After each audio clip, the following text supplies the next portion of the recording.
9:29 a.m., 1 minute after United Airlines Flight 93 was hijacked.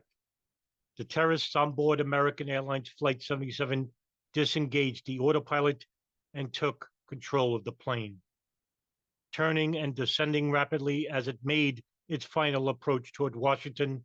The plane was detected again on radar screens by controllers at Dulles, who mistook it for a military fighter jet at first glance due to its high speed and maneuvering around the city. While Flight 77 was 5 miles west southwest of the Pentagon in Arlington County, it made a slow 330-degree spiral turn clockwise. By the end of its revolution, the 757 was descending 2,200 feet, pointed toward the Pentagon and downtown Washington.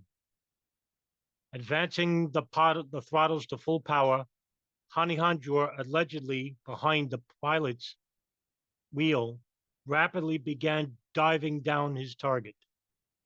The wings clipped 5 street poles as the plane flew level above the ground, while the right wing, in particular, struck a portable generator, creating a smoke trail seconds before smashing into the Pentagon.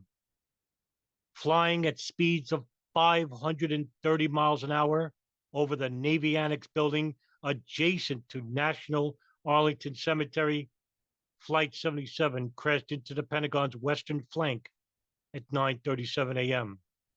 The plane struck the establishment at the first floor level and was rolled slightly to the left, with the right wing elevated as it crashed.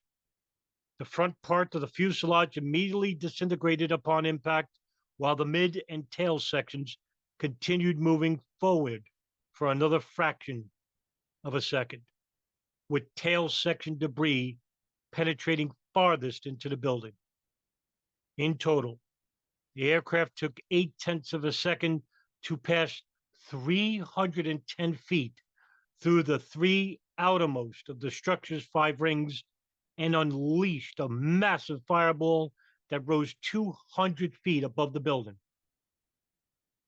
In the minutes leading up to the crash, Reagan Airport controllers had asked a passing Air National Lockheed C-130 Hercules to identify and follow the aircraft.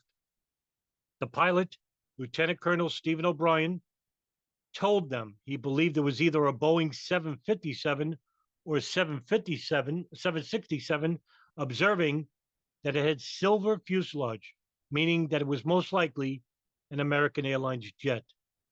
O'Brien mentioned having difficulty picking out the airplane in the East Coast haze, but moments later reported seeing a huge fireball, in which his initial assumption as he approached the crash site was that the plane had simply hit the ground.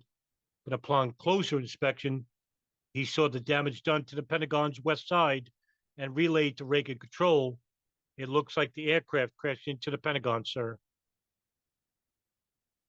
Rescue efforts began immediately after the crash. Almost all the successful rescues of survivors occurred within the first half hour of the impact. Initially, rescue efforts were led by the military and civilian employees within the building. Within minutes, the first fire companies arrived and found these volunteers searching near the impact site to be in the way. Arlington County Fire Department took control, and Assistant Fire Chief James Schwartz took command.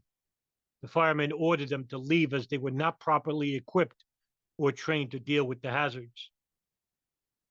It took an hour for the incident command system to become fully operational. Firefighters from Ronald Reagan National Airport and Fort Myer descended upon the scene. Army engineers determined that by 2:30 on the first day, no survivors remained in the damaged section of the building. In the days after the crash, news reports emerged that up to 800 people died.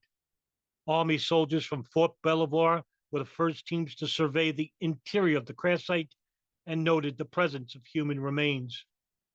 FEMA, urban search and rescue teams from Fairfax, urban search and rescue, assisted the search for remains working through the National Interagency Incident Management System.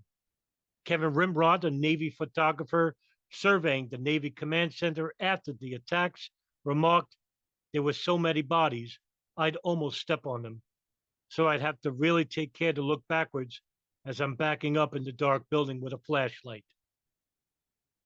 Remains recovered from the Pentagon were photographed and turned over to the Armed Forces Medical Examiner Office located at Dover Air Force Base in Delaware.